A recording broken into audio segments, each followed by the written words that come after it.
Hi, the introverted cynist here. Today, I am going to explain a movie based on a true story called An American Crime. Warning, spoilers ahead. The movie takes place in 1965, Indiana, with the introduction of Sylvia Likens, and the scene then shifts to Bethany Church, where we notice Sylvia tying Jenny's shoes. Jenny suffered from polio, which made one of her legs to be weaker than the other. Lester and Elizabeth have shifted to a new neighborhood and live separately due to their friction. They are now joined by their father, and they both have a private conversation to go on a carnival tour for 2 months for business and to reconcile their differences. He also adds his mother can look after the kids by then. At first, Elizabeth becomes indifferent, saying they can't move in with their grandmother due to her attitude and says Sylvia and Jenny haven't got time to make friends in the new neighborhood.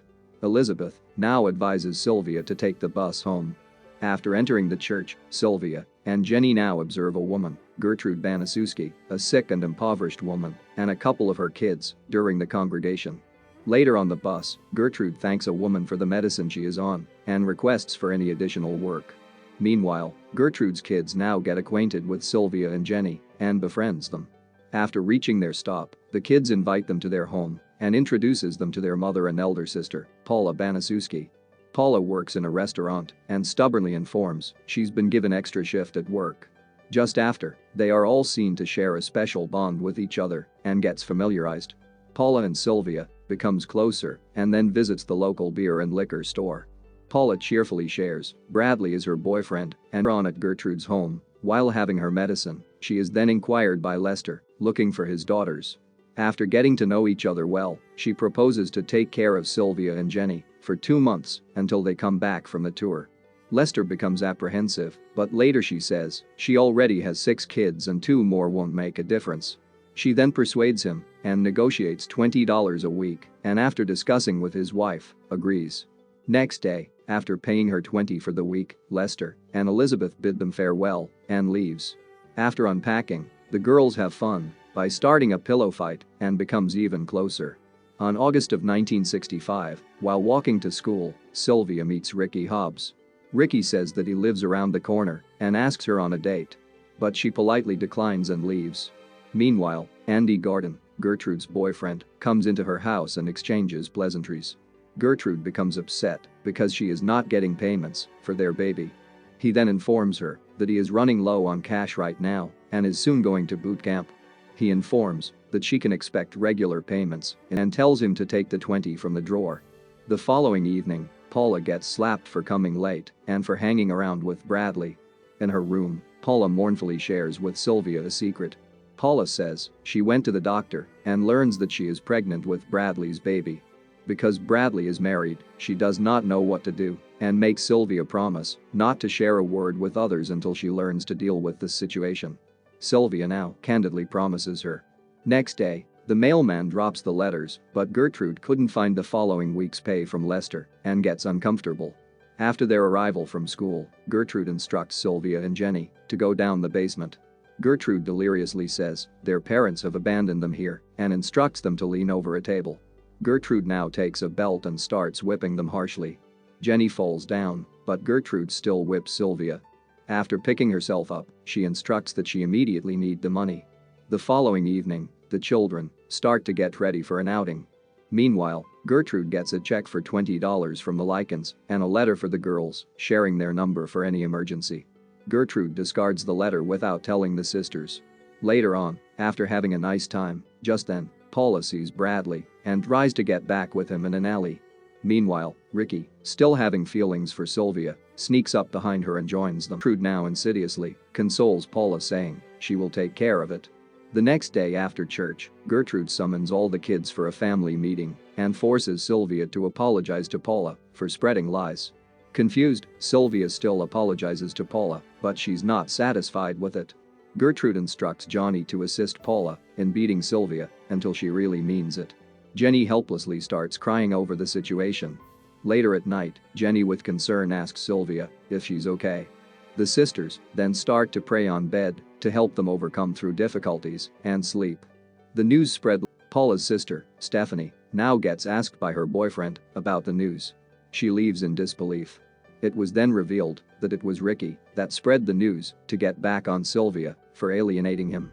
Later on, Jenny finds their parents' letter in the garbage. After realizing this, Sylvia decides to call them, but unfortunately the Banaszewski children notice her. After reaching home, Gertrude falsely accuses them of stealing money from her in exchange for the phone call and burns Sylvia with a cigarette.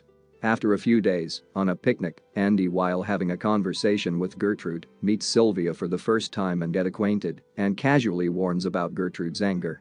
Gertrude, now watching them from afar, misinterprets their exchange.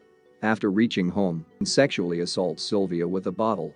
Just then Stephanie and her boyfriend enters the room, witnessing the abuse. Gertrude now orders Stephanie's boyfriend to take her away and push Sylvia down to the basement. Meanwhile, the next-door neighbors overhears Sylvia's outcry and says it's best to stay out of it. In the basement, Sylvia is seen regaining her consciousness and starts to look around. She then hallucinates being in the merry-go-round with Jenny.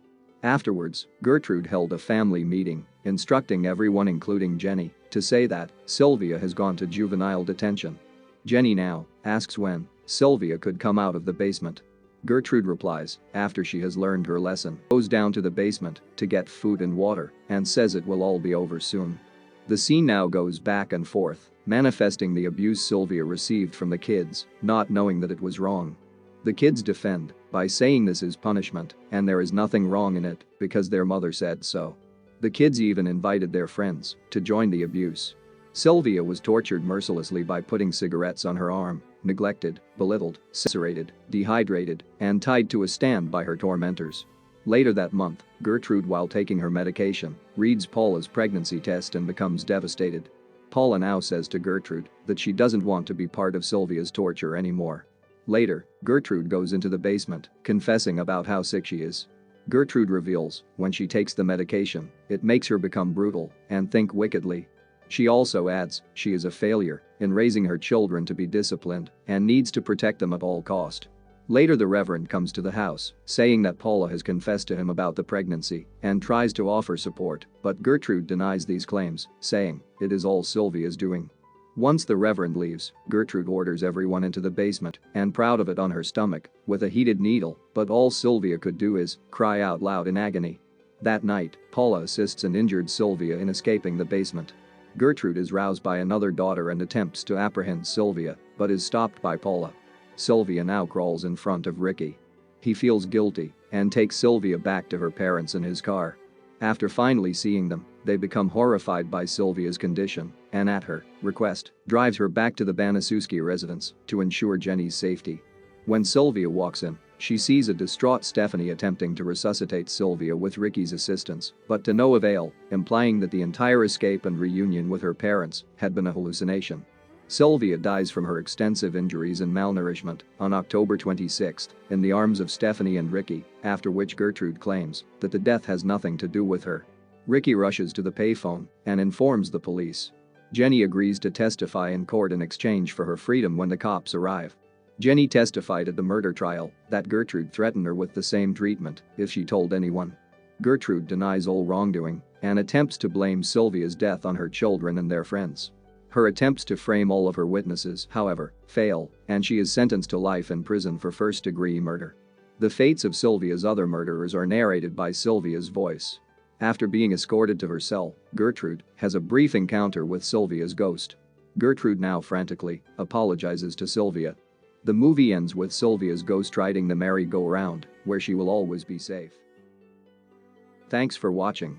Make sure to like and comment if you enjoyed, and subscribe for more videos.